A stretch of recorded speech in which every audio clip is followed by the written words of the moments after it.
covers off. How are you doing? Good evening, Count. I'm fine. How are you? I'm doing great. Thank you. Been enjoying the last few games of IPL. What a roller coaster ride it's been. It's Yeah, good I that mean, all the teams. Yeah, I go read a ahead. stat where it said that only after each team has played 10 games, this is the first time that no team has been disqualified yet. So it says how competitive league has been and how even these teams are, except with the exception of probably Gujarat Titans, maybe. Nobody seems to be able to stop them, but otherwise, it's all level. And then that's a good part because there are no dead rubbers. Because even today's game between KKR and Punjab, Mm. so those 2 points are extremely crucial for for these teams, and that's what would make game watching so exciting. Yeah, Punjab is quickly becoming one of my favorite teams this tournament, despite the losses that they've had to the players. Imagine seeing someone like Johnny Bairstow. They've consistently punched above their weight, and even in the games they've lost, they've made their opponents work really hard for those 2 points. Yeah. And excellent bowling attack. Both Sam and Arshdeep, two left arm. One of the very few teams that just got two left arm pacers. Yeah, Harshdeep has been brilliant. There was a point in the international cricket after his last season where it looked like he might fall apart, but he's the quality of bowler he has come back really strongly. And the decision that they've taken between Rabada and Nathan Ellis as well, it's surprising how many times they've benched Rabada, but considering how well Nathan Ellis has done in those games, it seems reasonable as well. I was just reading a stat on Crickbus. When they play Rabada versus Nathan Ellis, apparently when the Mm, deck is slower mm, is when they prefer to play Rabada, and when the ball carries a little bit more, mm. they play Nathan Ellis. So given Yeah. that scenario, KKR traditionally is a very good batting track, except for that Mm, one game where mm, their spin trio played havoc. So mm. what kind of track are you expecting that they would dish out for today's game? I would normally expect a flat deck at Kolkata. That's how it has been for the last 3 to 4 years. I mean, ever since Gautam Gambhir moved out, it has been a really good batting deck. Maybe they could have done some, they relayed it or something, but it suited the likes of Chris Lynn and Robin Uthappa and Sunil Narayan as well. The top three that they had was exceptionally destructive, and they scored a lot of runs with those on those decks, and it has been remained that way since then as well. But there have been mixed reports about this deck because of the weather surrounding the state city at the moment. Since they're expecting a fair bit of rain, they've left it without water. They have not watered it, so it means it could potentially be dry as well. So if it's dry, then imagine facing the likes of Varun Chakravarti and Sunil Narayan on the deck, and Soya Sharma as well. Yeah, so there the spin trio is quite something. Except that Mm, Sunil Narayan has not really been in the wickets. So far, he's just mm. taken one wicket in all the games that he's played so far. So do you think a drier pitch at KKR, he might hit rich form in today's game?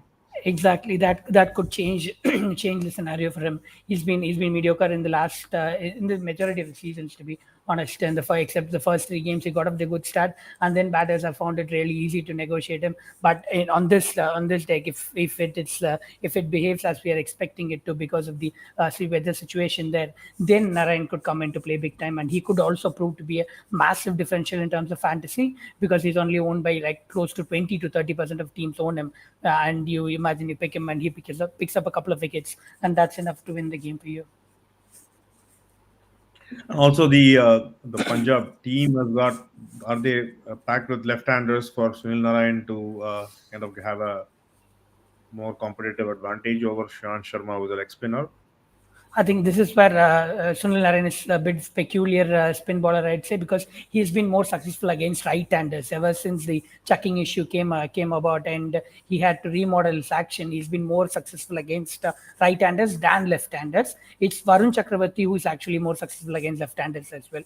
And in Punjab, there is enough opportunities for both of them. There are equal number of left-handers and right-handers. There is Sam Curran, Atharva Taide, and the one for Varun Chakravarti to feast on, and there is enough number of right-handers as well, the likes of Liam Livingstone and Prabhsimran Singh for Sunil Narayan to keep his hopes alive.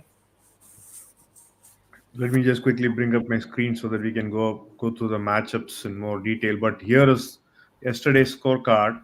What a finish it Mm, was, right? So after Sandeep Sharma bowled the last ball, I thought the game was pretty much done, and I turned it off. So mm, and then few minutes later, when I checked the scorecard, the scores on Crick Buzz is when I saw that the last ball had been a no ball, and Yeah, Abdul yeah. Samad smoked him for a six. So between I mean, Phillips and Samad, yeah. they have pretty much done a Rinku Singh on RR yesterday. This always takes me back to the RCB game. I think it was RP Singh was bowling, and Virat Kohli started celebrating. It turned out to be a no ball, and CSK came back and won the game. So that's one of the most memorable moments, and I think this will go down as one of those moments as well. I was actually happy for SRH. They've been a part of a number of these close finishes, and they've always been on the wrong end of it. Also have a soft spot for Abdul Samad, who is one of the brightest young talents in the Indian cricket circuit now. So to have him to see him do that, it was good for me. It was good. It was good viewing for me personally. And big shout out to from Hemang Badani, who's backed Samad even after a couple of failures, not finishing the game. But yesterday he came out and flying colors. Yeah, I think I'm looking forward to having Badani taking a bigger role with SRH going ahead. I mean, he's one of my favorite coaches, and the things that he has done in the TNPL and the domestic circuit says a lot about him. And he's someone who possibly, if he was the one who was the head coach of a team that had Samad, he would go all in on him, and that's something I'd like to see in the future. And you've always spoken very highly about Abhishek Sharma. It's good that finally they're giving him that opportunity to open the batting consistently. Exactly. I mean, one of the SRH have been bizarre the whole season with respect to the way that they have managed their batting order. But it's good to see Abhishek Sharma back up top, and he's someone. He's a peculiar left-hander. I mean, you could say he's someone who is exceptionally good against spin bowling. That's something that's really difficult to get in the Indian domestic circuit at the moment. So to attack the record that he has against Rashid Khan last year, Sunil Narayan, these are the type of spinners that you should be able to take on. And this is something he did yesterday as well. He attacked Chahal, he attacked Ashwin as well. Although eventually he felt him, he took down Murugan Ashwin as well. So this is the kind of players that you need at the top, especially for a side like SRH that struggles against spin. If he settles and if he comes out of the power play, then you are looking at a player who is capable of giving you 10 runs per over between the overs 7 to 12, and that could make a huge difference in T20 cricket. Yeah, just moving on to the previous game, SRH could not score the runs in the last over. That was against KKR, Hmm. and Varun Chakravarti turned out to be the only spin bowler to give less than 10 runs in the last over. What a spell that it was! It was. I mean, Samad is someone I have seen Samad hitting a lot of spinners over the top and clearing the fence easily. So for Varun Chakravarti to do that with Samad at the crease, it says a lot about the quality of bowler that he is. And Varun Chakravarti would be so high on confidence playing in the home turf today, especially if the pitch is drier. Hmm. There's quite a few matchups for Varun Chakravarti that you published in today's game sheet. Yeah, I think our shot may not play. So even if Raza replaces, Raza struggles against this type of bowling as well. So Varun Chakravarti, his matchup against Slam Karan is one of the things that I'm looking out for tonight, because Sam Karan could be dangerous between overs 12 and 20. But if Varun Chakravarti gets him, then that could be trouble for Punjab. And then there is Liam Livingstone as well. He's going to be the biggest wicket today, especially if the deck is flat. And Varun Chakravarti stands the best chance for KKR to get him out. But if the pitch is, I was reading in the match report that if the pitch is Mm, even slightly drier, mm, and the spinners come into act, mm. then Liam Livingston becomes a kind of a Yeah, pretty much a bunny for Varun Chakravarti, if I could call him that. yeah, and then Suya Sharma as well. The way that he has bowled throughout this tournament, it's going to be really difficult for Livingstone to score runs if the deck is dry.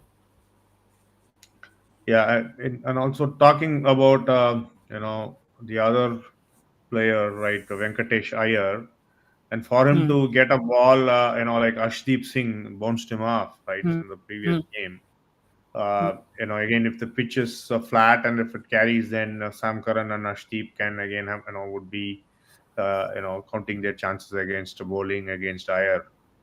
Yeah, I mean, it is one of those matches where, as a number three player, he'd be hoping it doesn't come out in the power play. If the power play ends and he comes outside of the power play, then he doesn't he wouldn't have to face a lot of Arshdeep and Sam Curran, maybe 1 hour max of Sam Curran, and then that improves his chances of doing well today. But if he comes out in the power play early, if a wicket falls, if one of Gurbaz or Roy get out early and Venkatesh Iyer comes out early as well, then that's going to be trouble for him. Then he'll have to face a lot of left arm pace, and the left arm pacers usually cramp him for room, and they limit his shot making ability. So he inevitably ends up giving a catching chance to someone in the circle.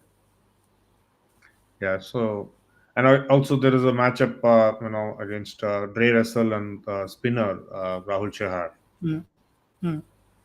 So It's if the pitch turns out one to of be the reasons Dre, why Andre Russell has been such a big star in the T20 circuit is his ability to play spin. But that has kind of taken a hit in the last year or two, where he's regularly started for getting out against spin bowlers. So even if Rahul Chahar hasn't got Andre Russell so far, I think Chahar could fancy his chances today if he bowls it wide, if he spins it well and pitches it on the fifth and moves it to the sixth or seventh stump, then Russell could get dismissed. yeah, overall, I think it's going to be a slightly more high-scoring game than the previous game. Where Calcutta actually they lost by the DLS method because the rains came in, and again the weather gods, hopefully permitting, we will have a full game between these two teams. Yeah, it was heading out to be a thrilling finish, but rain intervened in that game. I hope that's something that doesn't happen today. Yeah. So this is the last game. Punjab played again a 200 plus score, but unfortunately, this is the second time they ended up on the losing side after scoring 200 plus runs. But how Yeah, good was? Sorry. yeah, Mumbai Go can be a ahead. really dangerous side to face on flat decks. There is literally nothing you could do against the likes of Surya Kumar Yadav, for example. And then Cameron Green has been really impressive. I mean, for an Australian player who is playing his first year in the IPL, the way he has handled spin bowlers is something that has pleasantly surprised me. So that's one thing that so for a side like against a side like Mumbai, it was always going to be difficult for them to limit the scoring. Wasim Jaffer has spoken very highly about Jitesh Sharma. What are your thoughts about his strengths and weaknesses against the bowlers that he'll come up against today? Jitesh Sharma, right? I think one of the easiest ways to counter Jitesh Sharma's draw pace, and that's something KKR do not have a lot of. Russell is on and off, and he doesn't bowl as quick as he once used to bowl.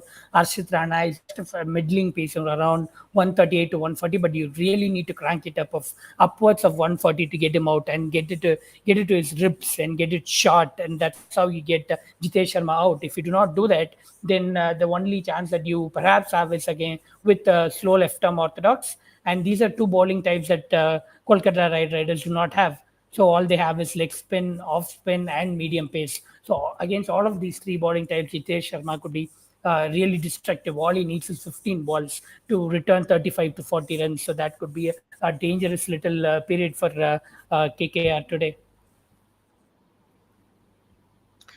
So going into the match report, so this is the report that our subscribers get. It's a pre-toss report, but right after the toss, the Final Fantasy 11 is updated, and right now there've been two teams that's been given out. One is for safe play, and another one for nuclear play. So talk to us a little bit about how the Final Fantasy 11 covers off has been helping us the subscribers to win cash. I think we've made an important addition in the last 25 to 30 games. We have added a combination called nuclear combination, which is even more aggressive than the safe play that we give. Safe play in by its nature, even though it's termed as safe play, it's still aggressive as well, because that's what we believe in daily fantasy. Daily fantasy, while you should be aggressive in the way that you create your fantasy teams, you should be defensive in the way you join your leagues, where you join leagues where you'd have more than one winner. We don't generally recommend winner takes all strategy. So all of our teams are aggressive, but nuclear in particular is even more aggressive. So depending on the type of player you are, what are you in for the day? If you want 3x to 4x returns, you should obviously have written a detailed article on it. You could use safe play team, but if you're someone who doesn't mind losing but are in for the bigger haul, like 7x to 10x of your investment, then you should probably go for the nuclear combination. And the nuclear combination that we released 25 to 30 games back has started to become more and more consistent of late. In the last week, I think nuclear has had as much success as a safe play. And nuclear, when it wins, there is no stopping it, because that's the trajectory we take with nuclear is assuming that all of the traditional choices flop. So when they flop, the nuclear takes on a route that no one is able to beat, and that's when you win a lot of money. For example, if you're investing 2x to 2,000, 3,000, when nuclear works, nuclear returns you 12,000 to 15,000. That's how good it could potentially be. Yeah. So that's on the Dream 11 type of formats, but for a premium subscribers, Covers Off does publish player recommendations for buy and sell. For example, a platform like Exchange 22. How's that been doing for the last few games? I think we have really started to step up our premium offering in the last 1 or 2 weeks, which is why we have stopped taking subscriptions, because we're opening again from May 15. We wanted to ramp up the efforts that we are doing at premium and improve the quality of service. So that's something that has started to take shape. We've also started exclusively catering to user requests. For example, we have got a number of requests from users saying, you have released a set of leagues that we could play on Dream 11, but I'm not playing on Dream 11. I'm playing on a different platform. So what are the type of leagues that I could play on this platform? So this is something we cannot do on a standard subscription model, because it takes a lot of effort. We need to divert the small team that we have into doing it. So that when someone's a premium subscriber, which is a limited group at the moment, and it's at a higher rate, we are able to move. We are able to afford such a resource and put our people on it. And we have that way we have given out a specific set of leagues that you could play on platform like Vision 11. And we are also working on a couple more platforms where we are tailored set of leagues, like the way that we have given out for Dream 11. So you could basically request whatever you want, and if it's reasonable, we'll be able to get it done for you.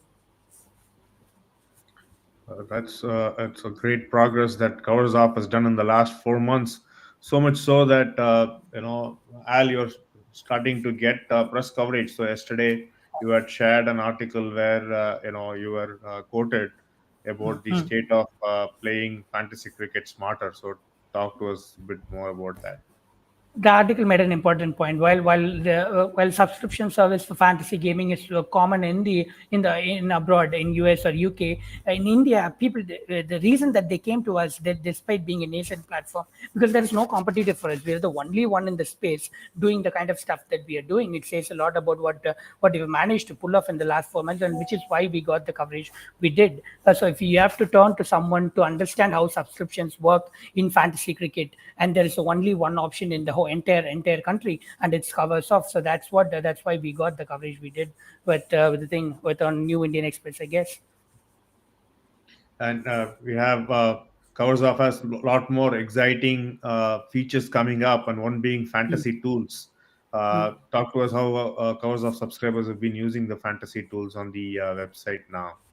I think they've been using it in such a crazy manner that it has taken our cost into like it was it is 100x what we had for AWS.